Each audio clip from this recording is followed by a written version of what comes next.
अरे यार, इतना एडवेंचर तो मैंने अपनी पूरी जिंदगी में नहीं की जितना इन पिछले कुछ घंटों में हो गया है। वाकई यार, बहुत हो गई हाइकिंग साइकिंग। अरे विनय, तू ठीक है ना? हाँ मैं ठीक हूँ। अगर तू कहे तो यार शहर जाने वाला रास्ता हम अभी ढूंढ सकते हैं। रात को रास्ता कहाँ ढूंढेंगे यार? एक काम करते हैं, सवेरे होने तक यहीं पे रुक जाते हैं, सवेरे होते ही निकल लेंगे। ये हुई ना बात। अरे यार, एक हील अंदर नहीं जा रहा यार। कर यार कुछ।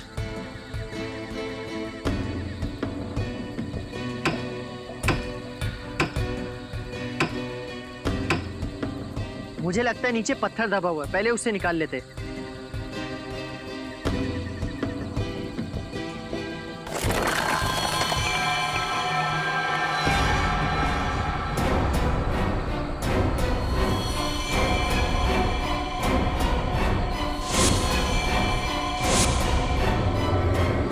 यार, हम किसी कब्रिस्तान में तो नहीं आ गए ना? बस यार, अब मैं एक पल भी यहाँ नहीं रुक सकता। चलो अपना अपना सामान बांधते, आओ।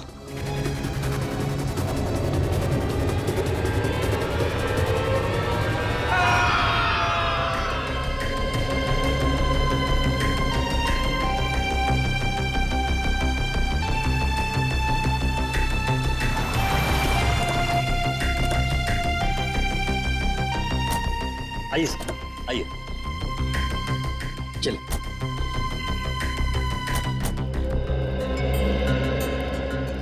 वाओ, आज मेरी जिंदगी का सबसे बड़ा दिन है। इतने लंबे स्ट्रगल के बाद आज मैं गर्व से कह सकता हूं कि ये सारी की सारी जमीन मेरी है। मुबारक हो समर सर, बहुत बहुत मुबारक हो आपको। Thank you very much. कहिए, कैसी लगी आप लोगों को ये जमीन? शहर से काफी दूर है और आप यहाँ हॉलिडे कॉटेज बनाना चाहते हो? यहाँ दूर दूर तक हम खेती करेंगे, फलों की, सब्जियों की, और यहाँ बीच में हम कॉटेज बनाएंगे, हट्स बनाएंगे। ये वाकई नया और अनोखा आइडिया है, लेकिन खेती बाड़ी शुरू करने से पहले हमें यहाँ जमीन की जांच तो करनी पड़ेगी ना।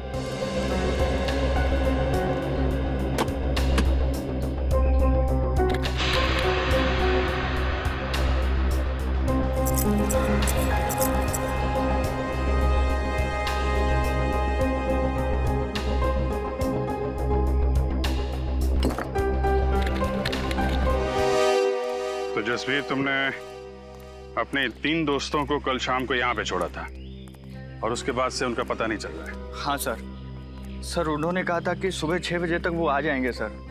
मुझे काफ़ी फिक्र हो रही है सर। वो लोग जब बहुत ज़्यादा लेट हो गए तो मैंने प्रिंसिपल साहब को इन्फॉर्म किया सर। सर, मैंने सुना है ये बहुत ही खतरनाक इलाका है। यहाँ लोग अक्सर गुम हो जाते हैं और लूटपाट भी बहुत होती है। सर मैडम बिल्कुल सही कह रही है, इसलिए मैं ये 2 गाइड्स मार्को और दीपिका को आपके साथ भेज रहा हूँ ताकि वो उन्हें ढूंढने में ये आपकी मदद करें। मार्को और दीपिका, आप लोग तो इस इलाके से अच्छी तरीके से परिचित होंगे ना? जी हाँ, हम दोनों इस इलाके को बहुत अच्छी तरह से जानते हैं। That's great. चलिए फिर देखते हैं।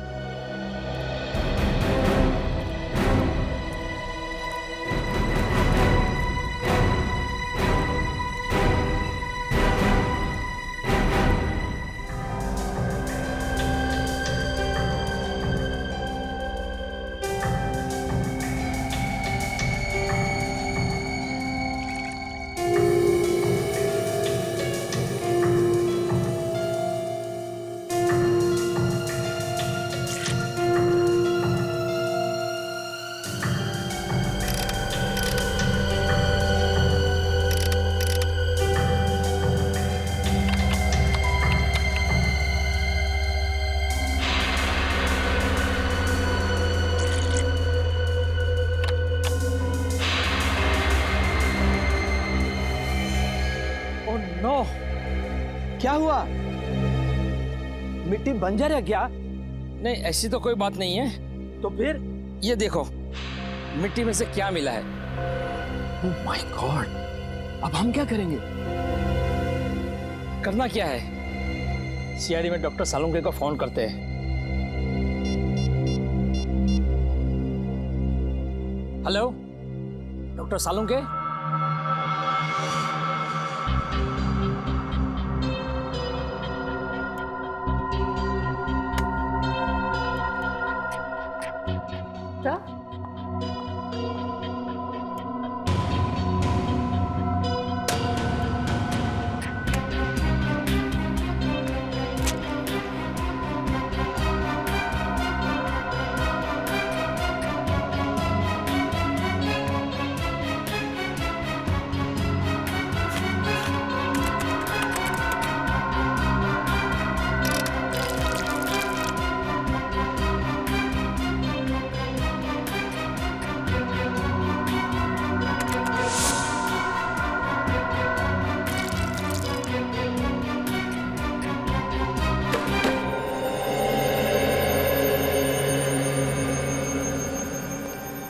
आप लोगों का शक एकदम सही था। उस मिट्टी में मुझे पूरे 26 लोगों का डीएनए मिला है। आपका मतलब 26 लोगों को गाड़ा गया था वहां पे? वो जगह पे कोई कब्रिस्तान तो नहीं था? वही तो, इसीलिए तो ये मामला और भी ज्यादा गंभीर हो जाता है। कौन थे ये लोग?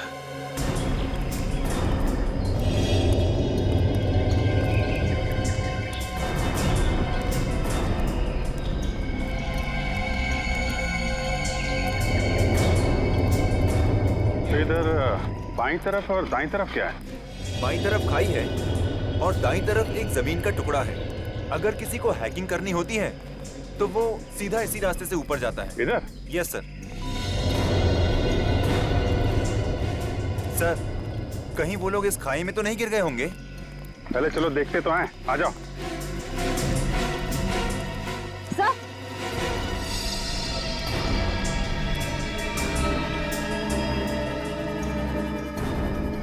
Sir ice cream. हाँ सर, वो लोग आइस बॉक्स में आइसक्रीम और जूस भी लेकर आए थे सर। मतलब यहीं कहीं खाना वाना खाया है लोगों ने। ठीक है, ये आइसक्रीम का कप, प्लेट, मतलब यहाँ पे बैठ के उन लोगों ने खाना खाया है। यहीं कहीं आसपास टेंट वेंट लगा के आराम भी किया होगा। यहाँ आसपास कोई ऐसी जगह है जहाँ पे टेंट लगाया जा सके? यस सर, उस तरफ। चलो देखते हैं। अच्छा किया जो आप लोगों ने डॉक्टर सालुंके को तुरंत फोन कर लिया, वरना किसी को पता भी नहीं चलता कि यहाँ पर 26 लोगों की लाशें दबी हुई हैं। सर, ये लाशें किसकी हो सकती और यहाँ पे कैसे है? ये तो इस जमीन का मालिक समर्थ ही हमको बता सकता है।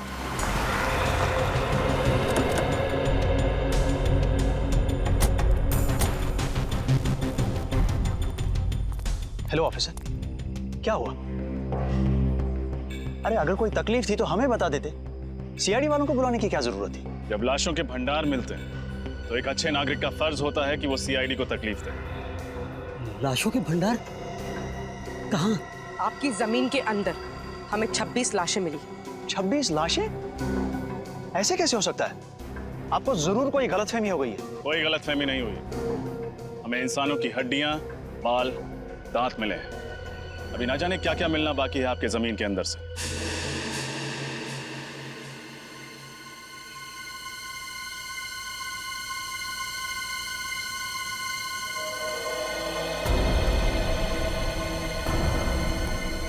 भैया यहाँ लेके आओ।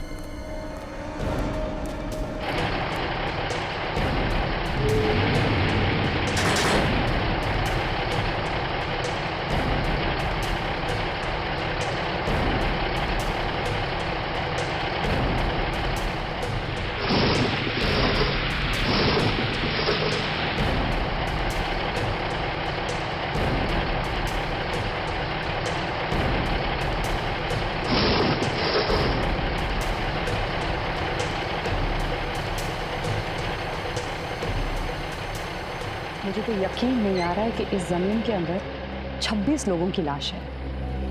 अगर कोई मुजरिम एक भी लाश को गाड़ता है तो पकड़ा जाता है, और यहाँ किसी ने 26 लाशें गाड़ी है। कोई भी जुर्म छुपता नहीं है डॉक्टर तारिका। इस अपराध से भी पर्दाफाश हो ही गया। उर्मीन मजदूरों को लेके जाओ, उनको बोलो उस तरफ खुदाई शुरू करें। आप लोग उस तरफ चलिए।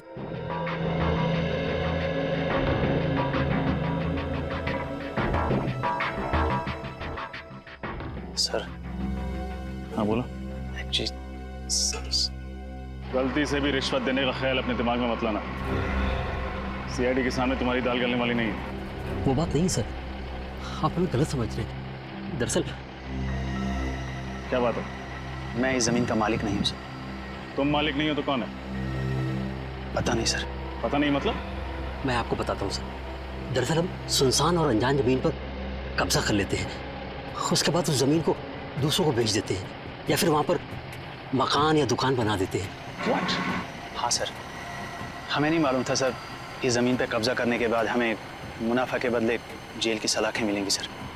सर हमें बचा लीजिए सर। मुजरिम अक्सर पकड़े जाने के बाद लेखक बन जाते, दिलचस्प कहानियां सुनाने लगते हैं। तुम्हारी भी अच्छी है। नहीं नहीं सर, ये कहानी नहीं है, ये सच्चाई है सर। आप ये जमीन के पेपर देख लीजिए सर। आप किसी भी अच्छे वकील को दिखा लीजिए, वो यही कहेगा कि ये नकली पेपर से। तो तुम्हारी कहानी सच्ची भी है, तुम्हें जेल तो जाना ही पड़ेगा।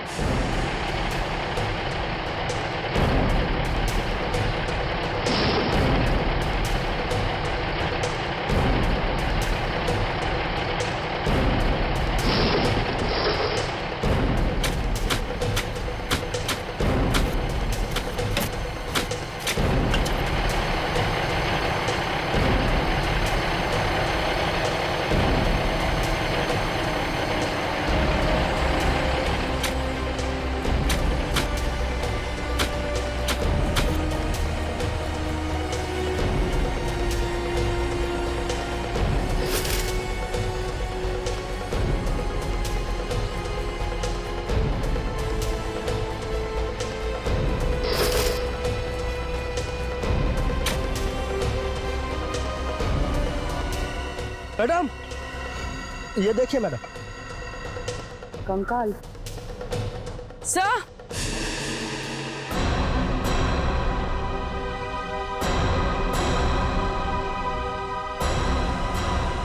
उधर कुछ है? सर,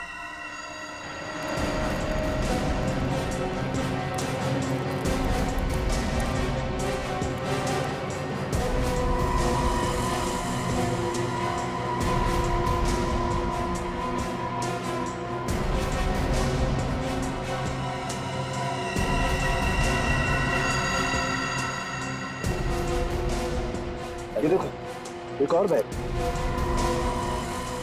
सर शायद ये लोग यात्री हों, लगता है इनके सामान में कोई आईडी वगैरह हो। बिल्कुल, चेक करते हैं।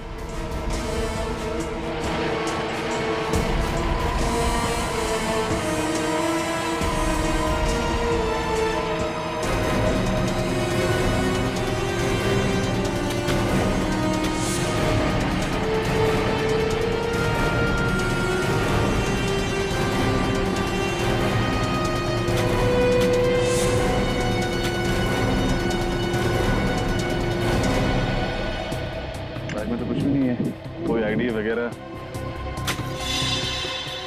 सर, ये देखिए।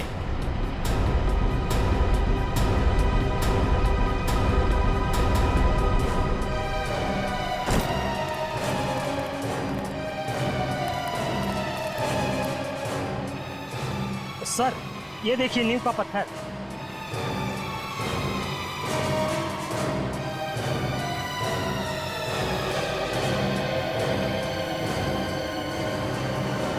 कहीं ऐसा तो नहीं कि यहाँ पर कभी कोई बिल्डिंग हुआ करती थी जिसे गिरा कर इस जगह पर कब्रिस्तान बना दिया गया? हो सकता है।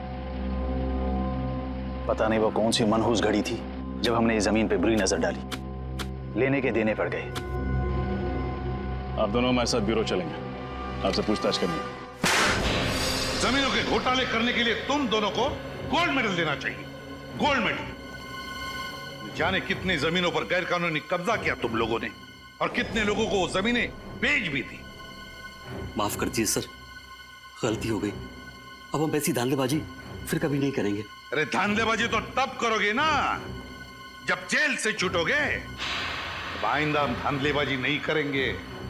खज्जर फार्म्स के बारे में बताओ, किसके नाम पर है वो जमीन? बताओ जल्दी। हम सच कह रहे हैं सर, हमें कुछ भी नहीं मालूम।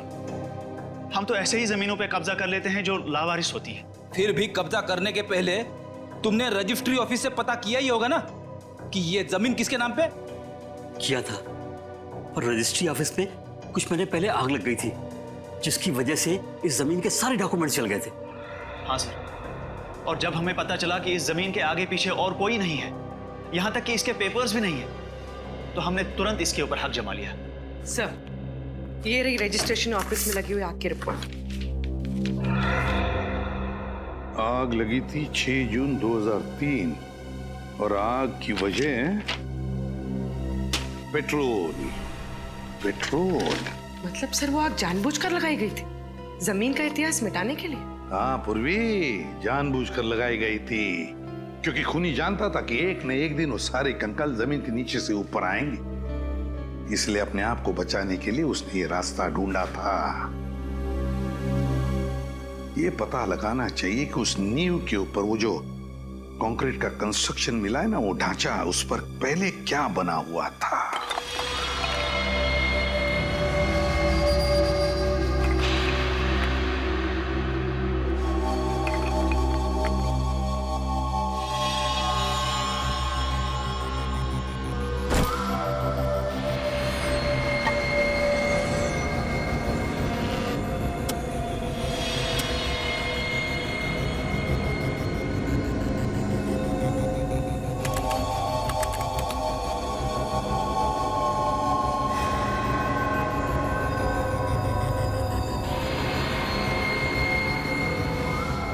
माय गॉड, क्या हुआ सर?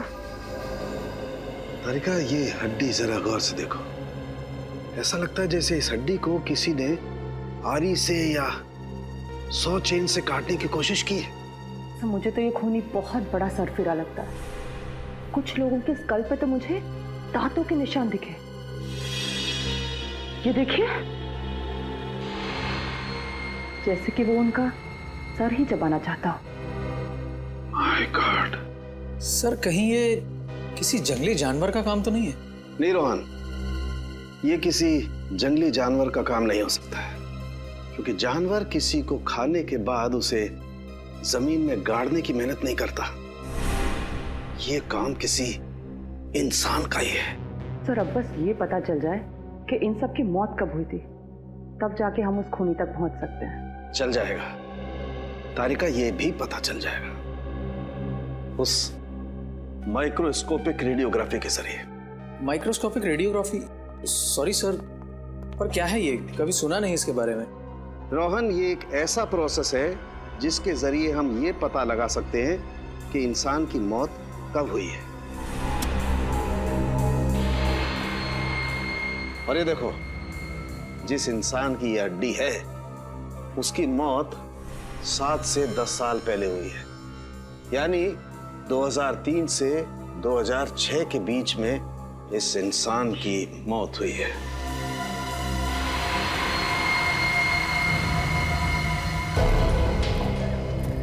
और कितनी दूर चलना पड़ेगा अभी?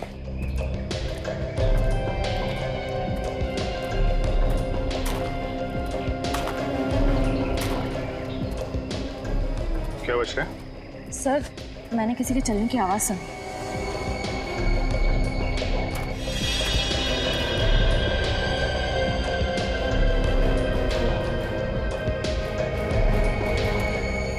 यहाँ तो कोई नहीं दिख रहा। सर, शायद मेरा वहम होगा। ना सारा खून। ये जितने भी कंकाल हैं, इनमें से कुछ लोग विदेशी हैं, जैसे एशियन, कॉकेशियन, अफ्रीकन वगैरह वगैरह। पर सर, ये सब कैसे पता चलता है? पूर्वी, इंसान की खोपड़ी सब कुछ बता देती है। उसके सर की बनावट, उसकी जबड़े की हड्डी, उसकी नाक की हड्डी की स्थिति, इस सब से उसके रूट्स के बारे में पता चल जाता है। खूनी तक पहुंचने के लिए हमारा ये जानना बहुत जरूरी है कि ये सब कौन है, इनकी पहचान क्या है। आरव का तो अभी तक पता नहीं चल पाया, लेकिन ये दोनों जरूर स्पोर्ट्समैन रहे हों, रनर या कोई एथलीट। अच्छा, इनके पैरों की हड्डियों की बनावट हम आम लोगों से अलग है क्या सर? हाँ, इनके पैरों की हड्डियां आम लोगों के पैरों की हड्डियों से ज्यादा मजबूत है, जैसी एक एथलीट की होती है। सर? हाँ।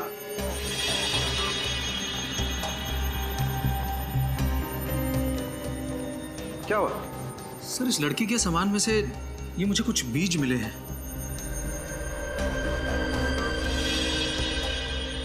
ये किस तरीके के बीज हैं? नागा जोलकिया नाम का मसाला है। ये दुनिया का सबसे तीखा मसाला है, और ये इतना तीखा मसाला है कि नॉर्मल नमक या मिर्च की तरह नहीं खाया जाता। तकरीबन हजारों लाल मिर्च की ताकत इस थोड़े से मसाले में है। नागा जोलकिया, कोई ये मसाला इस तरीके से अपने सामान में लेकर क्यों घूमेगा? कहीं ये लड़की कोई रिसर्च वगैरह तो नहीं कर रही थी? इस खून का सैंपल ले लो श्रेया। बच्चों के माँ बाप के डीएनए के साथ मैच करके देख लेंगे।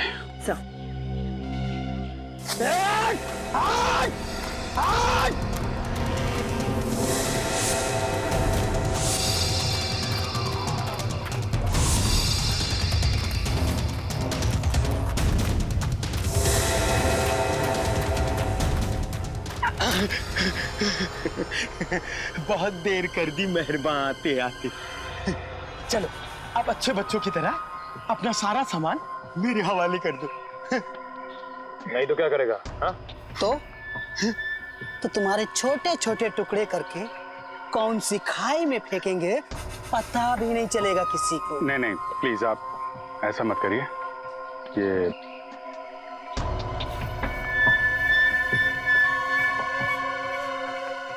सीढ़ी सीढ़ी और सामान चाहिए आप लोगों को?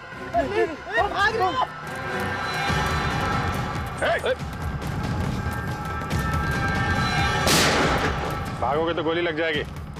भागो मत। कहाँ भाग रहे थे? हमें माफ कर दो साहब। हम दोनों तो छोटे मोटे लुटेरे हैं साहब। मासूम लोगों को लूटते हो, बाद में उनको मार के फेंक देते हो। नहीं साहब, हम लुटेरे हैं, खूनी नहीं है साहब। हम लोगों ने किसी को नहीं मारा साहब। अच्छा, फिर ये 3 लड़के कहाँ हैं? क्या किया तुम लोगों ने इनके साथ? कुछ भी नहीं किया, उल्टा उन लोगों ने हम लोगों को मारा। तो उस पेड़ पे वो खून तुम्हारा है? वो खून तो इस वाले लड़के का साहब। मारपीट के दौरान थोड़ी सी चोट लगी थी साहब। किस तरफ गए वो लड़के? जेल की तरफ। जेल की तरफ। चलो दिखाओ। मैं होल्ड करता हूँ। हाँ जल्दी बोलो।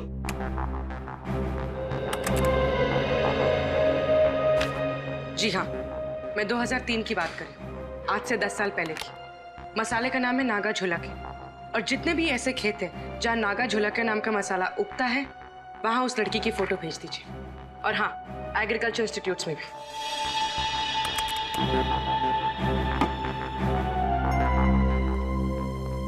सर, हमें जिन लोगों के कंकाल मिले हैं उनके गायब होने की रिपोर्ट अभी तक नहीं मिली है, और इनमें से कुछ लोग विदेशी भी हैं।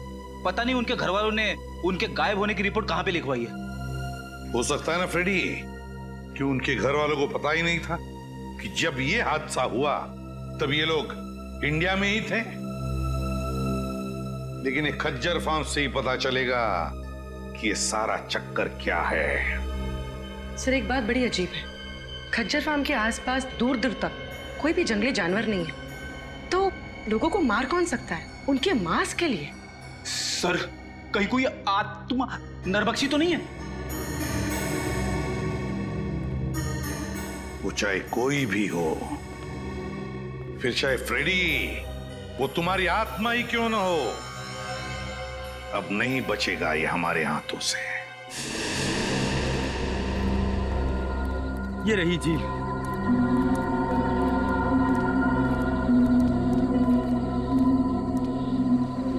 निखिल, श्रेया, झील के आसपास का एरिया अच्छी तरीके से चेक करो, देखो कुछ मिलता है क्या। साहब, हम लोग जा सकते हैं? तुम लोग जाओगे, लेकिन सीधे जेल जाओगे। हाँ।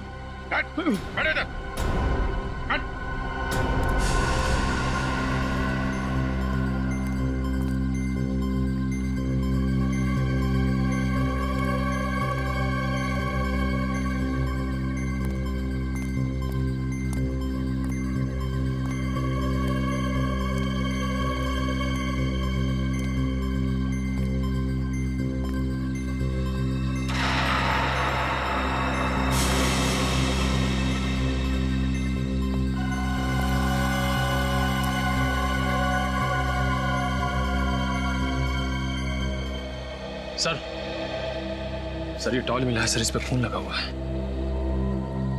जरूर ये किसी घायल लड़के का ही होगा। काफी गहरी चोट लगी है उसे। इतनी जख्मी हालत में रात कहीं ना कहीं टेंट में गुजारी होगी। वो क्या बता रही थी आप, वो टेंट वाली जगह कितनी दूर है यहाँ से? बस यही पास में है। चलिए दिखाइए जरा। चल चल।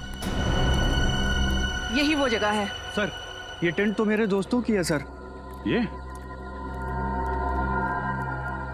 एक मिनट, ये रुकिए आप लोग।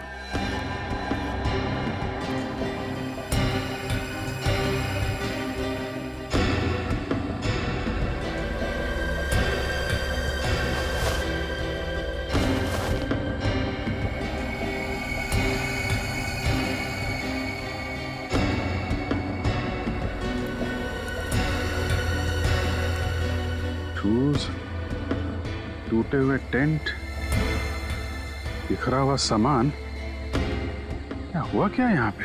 सर उन्हें कुछ हो तो नहीं गया होगा सर? सर हो सकता है ये किसी जंगली जानवर ने हमला किया हो। पर सर इस इलाके में तो कोई जंगली जानवर है ही नहीं। जानवर नहीं है तो फिर ये सब?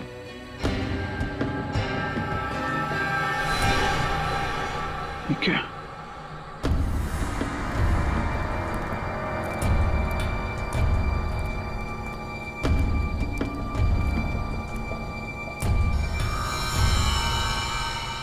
बहुत सारा खून है।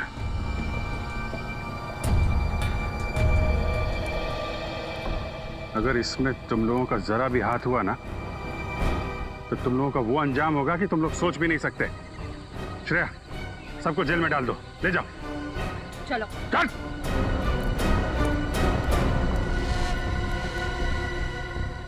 यहां से आगे घसीटने के निशान भी दिख रहे हैं। देखते हैं ये निशान कहां लेके जाते हैं।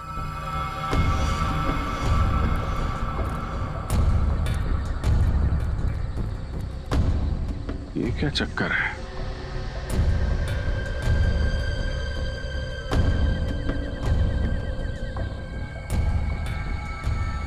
एक मिनट, आप लोग यहीं पे रुकिए।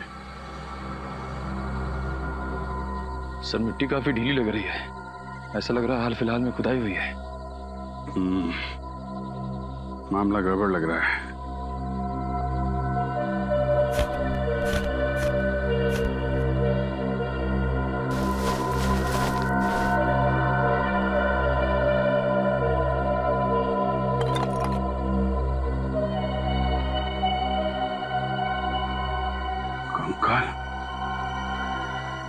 निखिल, कुछ खोदने का इंतजाम करो।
ये क्या चक्कर है? एक, दो, तीन, चार। ये जसवीर तो कह रहा था कि उसके 3 दोस्त गायब हैं। चौथा कहां से आ गया? हाँ सर, हमें 3 की तलाश थी और यहाँ चौथा भी आ गया। जसवीर, तुम्हारे तीनों दोस्तों के साथ में कोई और आदमी भी था क्या? नहीं सर। सर ये कंकाल क्या मेरे दोस्तों के हैं सर?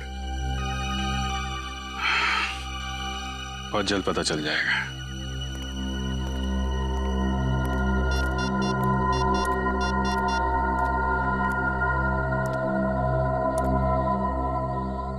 हाँ तारिका जी, आपको जंगल में आना पड़ेगा।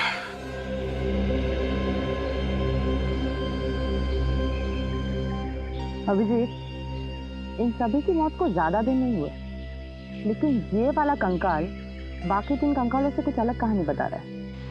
ये बात तो है डॉक्टर तारिका, ये कंकाल इन तीनों कंकाल से अलग तो है। इन सब की जो खोपड़ियों का साइज है वो लगभग आम इंसान जैसा है, लेकिन इसकी खोपड़ी का साइज इतना बड़ा।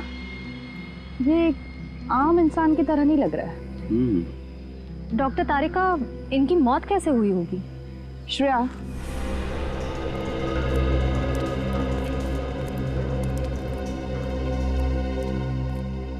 इसकी गर्दन पे और छाती पर दांतों के काटने के निशान हैं, पर फोरेंसिक में टेस्ट करके ही सही नतीजे पर पहुंच सकते हैं। खजर फर्म से मिली फाउंडेशन के अनुसार ही मैंने ये ब्लूप्रिंट तैयार किया।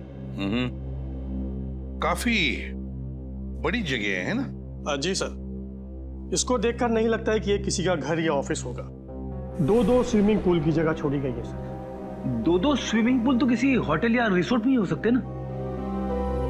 बिल्कुल सही कहा आपने। इसे देखकर लगता है ये जरूर कोई होटल या रिसोर्ट होगा, क्योंकि कॉरिडोर की जगह भी छोड़ी गई है। और ये यहाँ पर हमें सबसे ज्यादा लाशें मिली इस एरिया में। यहाँ क्या हो सकता है? मुझे लगता है सर ये होटल या रिसोर्ट का गार्डन हो। कोई होटल या रिसोर्ट, कोई होटल या रिसोर्ट जहां पर लोग रहने जाते थे पर जिंदा वापस नहीं लौटते थे। डॉक्टर तारिका, एक बात समझ में नहीं आ रही। आप कह रही हैं कि इनको मरे हुए ज्यादा दिन नहीं हुए, तो फिर इनके शरीर से खाल और मांस कहाँ गया? इन गड्ढों में हमें खाल का एक छोटा सा टुकड़ा भी नहीं मिला है। नहीं अभिजीत, एक टुकड़ा है यहाँ पे।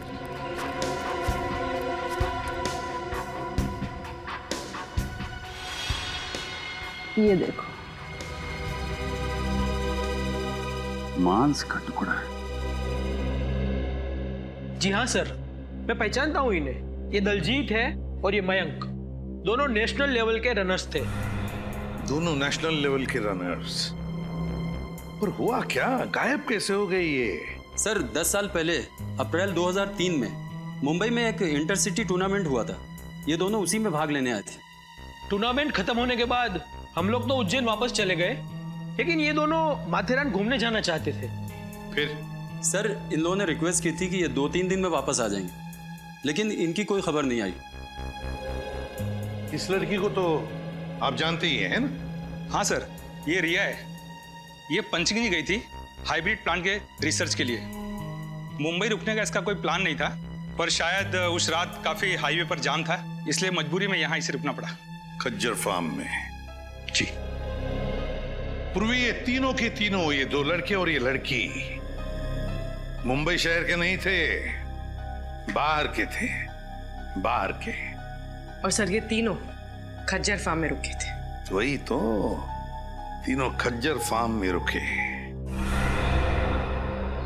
इस मांस का रंग बिल्कुल सफेद हो गया है। डॉक्टर तारिका, ऐसा सफेद तो केमिकल की वजह से होता है ना? हाँ, खूनी ने इन चारों की खाल निकालने के लिए जरूर कोई सॉल्यूशन या फिर केमिकल का इस्तेमाल किया है। सर हमें यहाँ आसपास से किसी भी केमिकल के ट्रेसेस या लैब वगैरह कुछ नहीं मिला है। इसका मतलब इन चारों को मारा कहीं और गया है और बाद में इन्हें यहाँ पे लाके गाड़ दिया गया।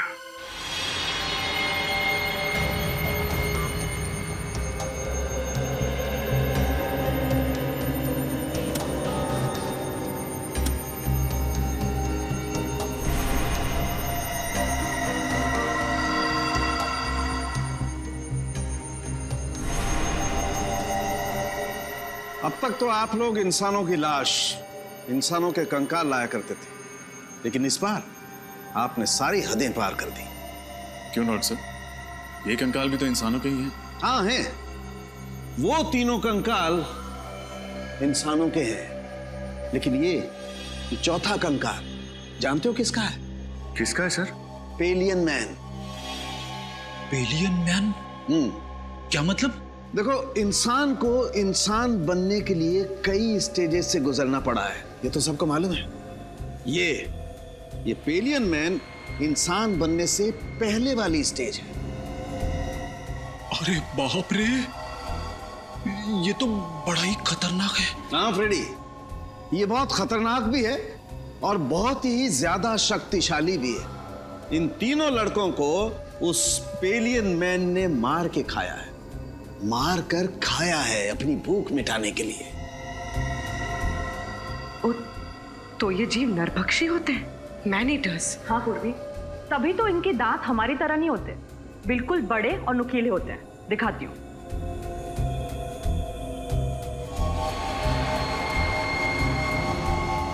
ये देखो, और इस तरह से घुसते हैं।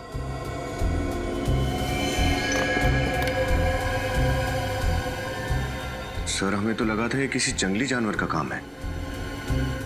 ऐसा भी कोई जीव हो सकता है, ये तो हमने सोचा ही नहीं था। लेकिन विनीत, अगर इन 3 लड़कों को इस जीव ने मारा है, तो फिर इस जीव को किसने मारा? क्योंकि इसकी खाल भी बिल्कुल उसी तरह निकाली गई जिस तरह इन 3 लड़कों की निकाली गई थी। मुझे लगता है इस पेलियन मैन को कोई और कंट्रोल करता है। आप शायद सही कह रहे हैं सोलंकी साहब, क्योंकि अगर इसे कोई और कंट्रोल नहीं कर रहा होता तो ये अब तक शहर में घुसकर तबाही मचा चुका होता। कोई तो है जो इसे इसकी खुराक देता है। उस एरिया के सारे रिसोर्ट्स में जाके चेक करना होगा।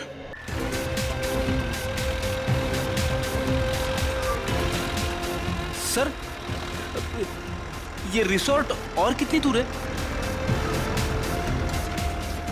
बस थोड़ी देर में आ जाएगा, वो देखो।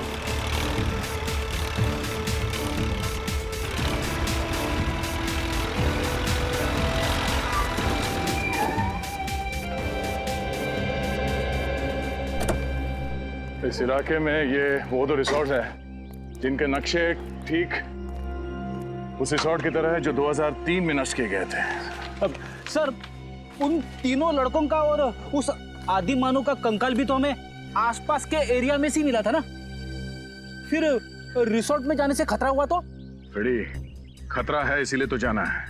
ये देखो, दोनों रिसोर्ट्स में खुफिया रास्ते हैं। एक रास्ता ये तहखाने की तरफ जाता है और ये दूसरा रास्ता रिसोर्ट से बाहर निकलता है। ये जो कोई भी जीव है जिसने इतना आतंक मचा रखा है, उसे इस रिसोर्ट के किसी खुफिया कोने में पाल पोस के बड़ा किया गया होगा। हाँ सर, कोई तो है जो अपने फायदे के लिए इस जीव का गलत इस्तेमाल कर रहा है और खून की नदियां बहा रहा है। एग्जैक्टली। वो जो कोई भी है, आज की रात उसकी जिंदगी की आखिरी रात होगी। काम करते हैं, मैं और सचिन ये सामने वाले रिसोर्ट में जाते हैं। फिर तुम और निखिल यहाँ इस रिसोर्ट में जाओ। सर, मैं आपके साथ आता हूँ। नहीं, निखिल की रक्षा के लिए तुम्हें इसके साथ जाना पड़ेगा। चलें सर? चलो, डरना नहीं, मैं हूं ना।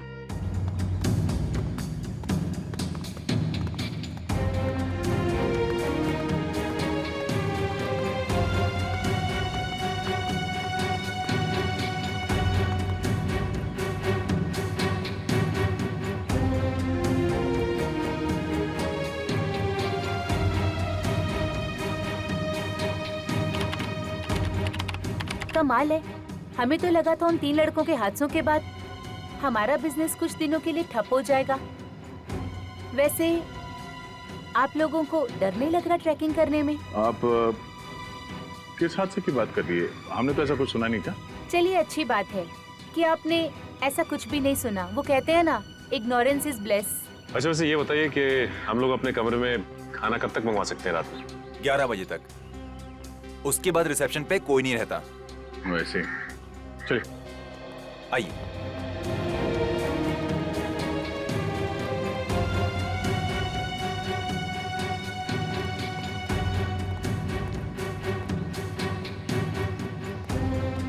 सर, मुझे इनके तौर तरीके यहाँ कुछ ठीक नहीं लग रहे। तू फिक्र मत कर निखिल, दया सर ने भेजा है मुझे तेरी रक्षा करने के लिए।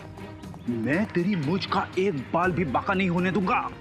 लेकिन सर, मेरी तो मूंछ ही नहीं है। तो उगानी चाहिए थी ना।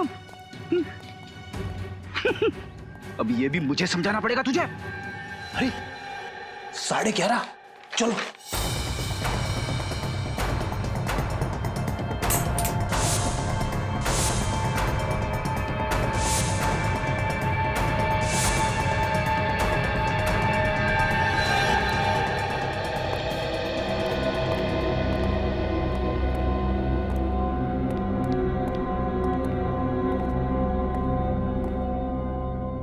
दरवाजा तो कॉरिडोर पे खुलता है, नीचे चलते हैं।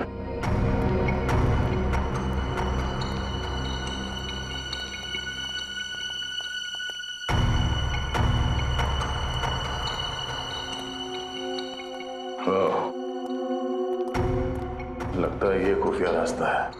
हाँ सर, तहखाने में तो कुछ मिला नहीं था। हो सकता है यही दरवाजा हमें मुजरिम तक पहुंचा दे।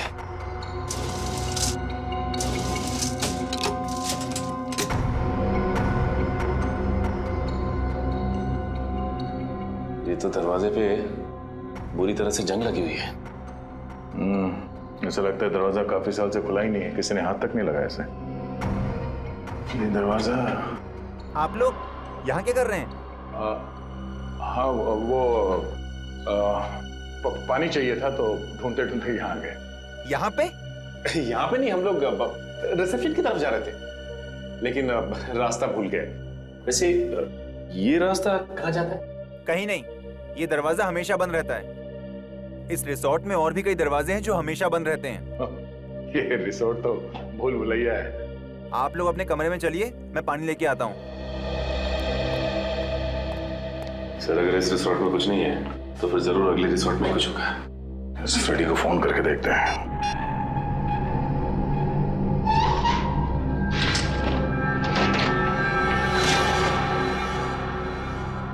अरे बाप रे, कितना अंधेरा है यहाँ पे। ना तो कोई बल्ब है और ना ही ट्यूबलाइट। लगता है फ्रेडी का मोबाइल नेटवर्क एरिया में नहीं है, लग नहीं रहा। सर एक मिनट, मैं निखिल का ट्राई करता हूँ। ये यहाँ पे दरवाजा है। नहीं लग रहा सर। एक काम करते हैं, वहीं चल के देखते हैं।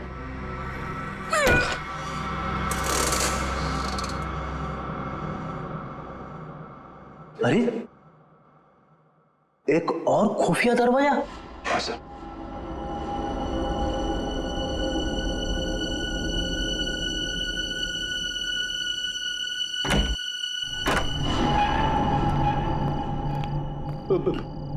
मैंने सुना है अक्सर ऐसी बंद अंधेरी जगह पे आत्माएं होती है।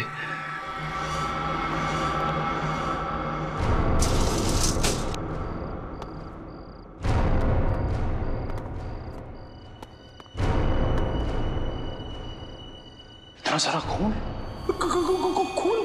खूनी आत्मा। सर खूनी आत्मा नहीं, नरबख्शी जीव। सर उन मुजरिमों ने उस नरबख्शी जीव को यहीं छुपा रखा है और अपने गुनाहों को अंजाम दे रहे हैं। ये चाकू, ये हड्डियां, ये खून, सर मुझे पूरा यकीन है वो नरबख्शी जीव यहीं पे है सर, यहीं पे। मगर है कौन वो जिसने इस नरभक्षी जीव को पाल के रखा है? उसे जरा भी डर नहीं लगा कि अगर इस नरभक्षी जीव ने उसे ही खा लिया तो? ये क्या है सर? रिसोर्ट के नक्शे के हिसाब से रिसोर्ट से बाहर जाने का ये खुफिया रास्ता है। सर दरवाजा तो खुला हुआ है। हाँ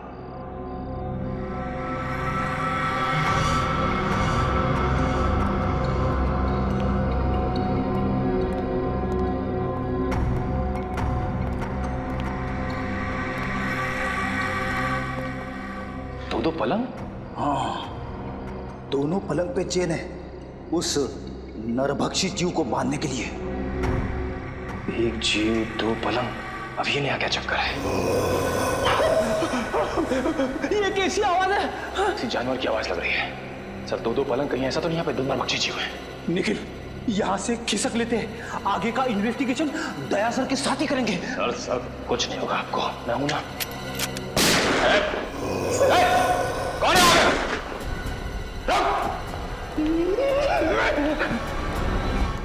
ये गेट खुला है। सर फिर तो फ्रेडी और निखिल इधर ही गए होंगे। हाँ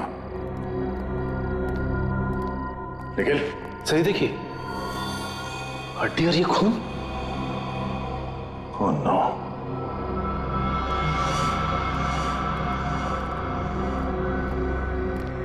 ये क्या? इसका मतलब है दो नरभक्षी जीव। लेकिन सर एक की तो मौत हो गई थी। सचिन, निखिल और फ्रेडी की जान को भी खतरा है। जल्दी।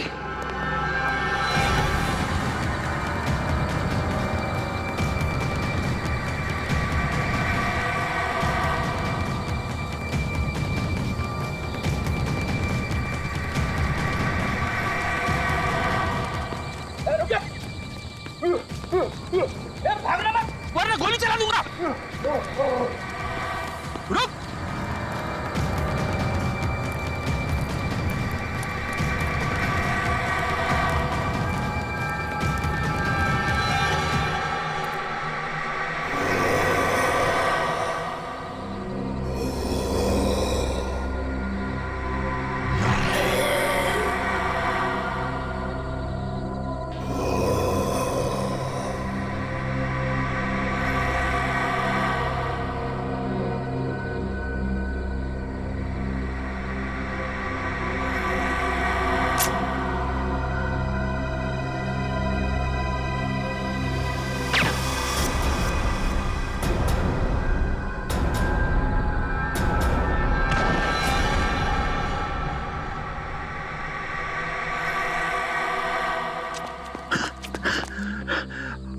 अरे वाह सर, आपने इसे मार दिया। नहीं फ्रेडी, सिर्फ डांट से बेहोश किया इसे। अच्छा हुआ सर आप लोग आ गए, वरना आज मेरी वाइफ का सुहाग उजड़ने वाला था। हट जाओ तुम लोग, हट जाओ वहां से। लगता है इस जीव का मालिक मैदान में निकल ही आया। इसी वक्त का तो इंतजार था हमें। हट जाओ वहां से, हट जाओ वरना गोली चला दूंगी। अरे सर ये तो दीपिका है। हट जाओ। गन नीचे करो। निकल जाओ यहाँ से। गन हटाओ। गन नीचे रखो। मैं कहती हूँ हट जाओ वरना गोली चला दूंगी। दीपिका गन नीचे करो। मैंने कहा हट जाओ यहाँ से। सचिन।